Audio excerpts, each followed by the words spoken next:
I suppose obviously a great night for you the other night, 2 goals and a great win for the club. Yeah, definitely. Personal note, it was nice to get the goals under my belt, get the first kind of 2 out of the way, but yeah, definitely more importantly got a good win under our belt and keeps momentum going.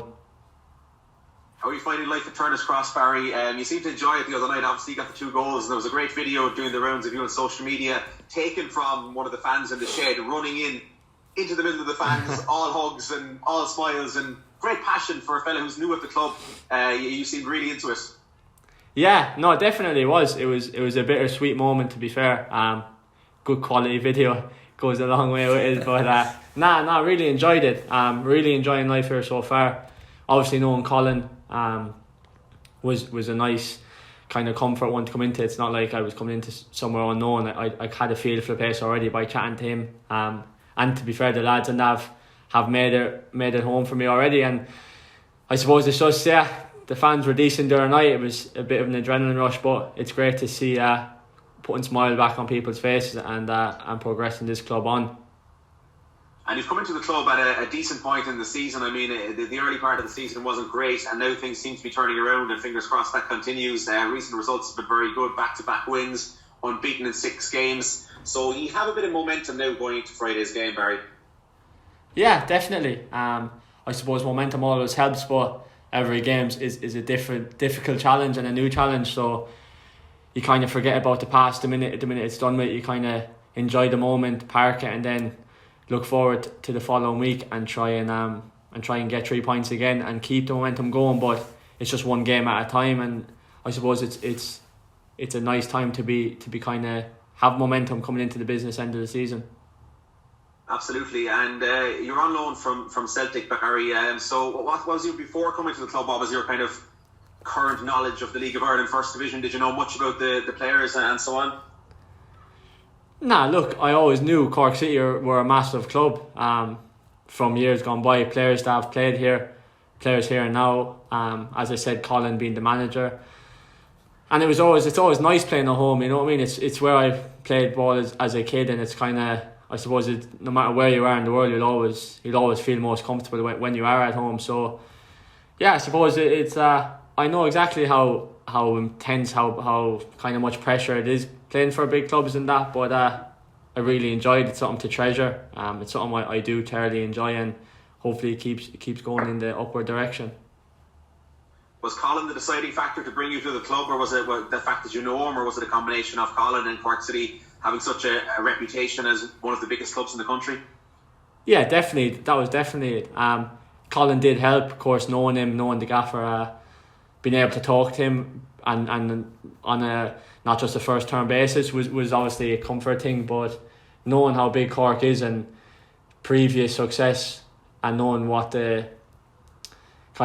you want to bring to the club, everything kind of fit well. There was a lot of factors in it, but I suppose the stature of the club is definitely something that you do want to play. You want to play for the biggest clubs, and it's something where Cork want to get back to, and I just relished that challenge and wanted to be part in getting them back to where they want to be. Great stuff, thanks Barry. No worries, mate. Hi Barry, Trevor Welch here from Cork's 96 FM. How are you? Well, Trevor, how are you? Not so bad yourself? Good, Barry, thanks. I suppose there's a great buzz around the group at the moment with the run you're on, Barry. Yeah, there is a buzz, but the buzz only lasts for a few minutes, and then it's back to hard work, back to keeping all focus on Friday. We're not getting ahead of ourselves, thinking that we're world beaters now, but it's definitely an exciting place to be, and it's taking it one game, one step at a time, and we just totally focus now on Friday and trying to get another win. Yeah, describe the feeling for us. I mean, it's not a bad way to get your first goals for the club in a local derby. No, definitely not. I suppose you take any way you get your first goal, you take it. It was just, I suppose it was a bit sweeter being in a Cork derby, and I suppose being at the Shed End as well, it was a bit more special because I obviously know about the Shed End from watching Cork from previous years. So that was definitely a moment I'll always treasure and look back on in great fond memories. Like, yeah, early in the season, you're probably aware that, Cork City were finding it hard to score goals. But now, there's plenty of goals in this team, 11 goals in the last 4 matches. And that's obviously what you feel now, that the goals can come from everywhere on the pitch. Yeah, that's exactly it. Look, there's no iron team, and it's all about everyone doing their bit and chipping in. It's nice to see, Merce on fire, Brennan scoring. Everyone's kind of doing their own bit for the team, not for themselves, and I think it's starting to show now that everyone's doing it, and it's nice for me to be able to help along the way as well. Yeah, and obviously at this point, what is it, 8 games to go? You need teams above you to start dropping points, so it's kind of out of your hands in that way. But if you keep on winning and going that continue that momentum, like there might be a chance at the end of it to be sneak into that top 5. Yeah, look, all we can do is focus on ourselves, and that's all we will do. There's no point in us looking at other teams and worrying about what they're doing. It's what we've been doing since I've came in is just focus on ourselves, keep doing what we're doing, keep working hard, and keep looking after what we can look after and controlling the controllables, and then from there, with a bit of luck on our side, yeah, of course helps, but ultimately it's down to what we do as well that will get us to where we want to go. Yeah, and just the final one, Barry, for me, like a lot of games in this division, as you probably know, like the Derby match, I suppose you've been involved in a lot of tight games. They've beaten you twice already, Cabinteely, so you kind of won one in one way, but you're probably expecting another tough game up there, obviously. Yeah, absolutely. As I said, like it's momentum, and that is good, but they've beaten us twice, so like they'll be coming in confident to the game as well, knowing that they have turned us over. So it's going to be a tough game, and it's just one of the next whatever it is, 8, 9, 10 games that are going to be very tough. Like, so for us, it is just taking it one step at a time. Keep looking forward to the next game and working as hard as we can to try get a win. Okay, good luck Friday, Barry. Cheers, appreciate that, Trevor. Barry, Johnny here, how are you keeping?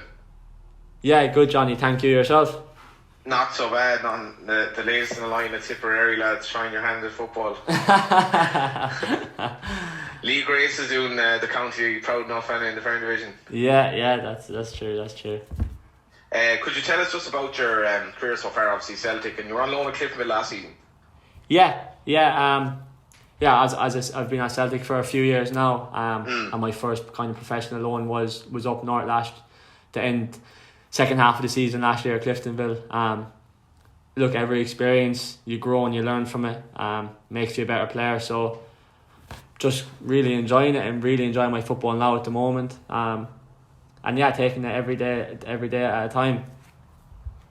You're coming into a young Cork squad as well, which must be interesting as a fellow young player. Yeah, definitely. I suppose there's a few young faces in that, and I'm definitely probably one of them. But there's also a good few experienced lads as well, maybe age wise, but games played in the league for a few years and that. So it's a really good mixed bunch. But look, once you're working as hard as you can, it doesn't matter what age you are at the same time. You know what I mean?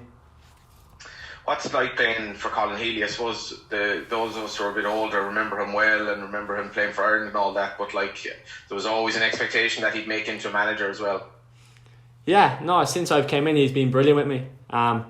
You kind of, since working with him with Ireland, he is a role model.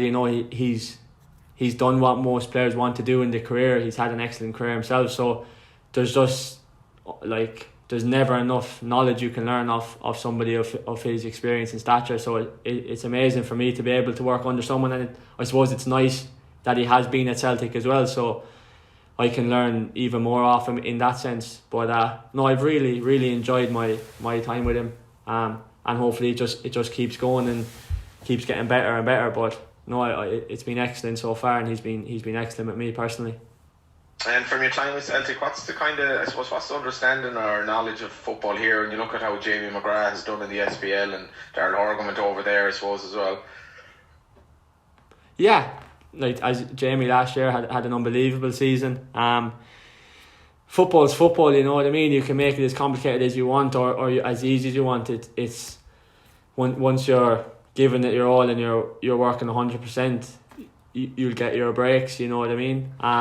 But it's excellent playing here. As I said, it's playing at home. No matter where you are in the world, it is nice being back home. But I love my football over there, and since I've been here, I've been loving it too. So it's I've enjoyed both absolutely unbelievably. And Cork's not the worst club to sign for. I know it's obviously Cork's in the first division at the moment, but Turner's Cross, the facilities you have and all that, in the crowd. Yeah, definitely. And even I've said myself, like, I knew coming here that it was an excellent facilities, and no one had to tell me how big the club was, but I have been even taken back by how professional it is. Obviously, knowing Colin, he is doing everything as professional as he can be because he's a top pro himself. So I knew it would be a really well run ship. But it's unbelievable facilities, training ground, Turner's Cross, as you said, the fans. It is a massive club, so it has everything too that a massive club has. You know what I mean? So no, I've been loving every minute of it so far. Just finally, if there's obviously talk that Liam Scales is going to leave Shamrock Rovers, and he is expected, I think, to go to Celtic. But if that were to happen, or if somebody from Ireland goes to Celtic, what do you expect over there? What's it like for somebody going over from Ireland? Nah, it's unbelievable. Personally, I don't know Liam, but I've obviously seen it, and it's me being a young lad, younger than him, but being in the same position as in Celtic, trying to sign it. It's the best feeling in the world, you know. It's what every kind of Irish kid probably dreams of, if not 90% of people dream of, is playing for Celtic. So it's an unbelievable time for him. And I'd love nothing more to see him sign and kick on and do really well up there, because it's what kind of dreams are made of, isn't it? Like, so I hope personally it does happen for him. As I said, I don't know him, but I'd love nothing more to see him to go there and do well.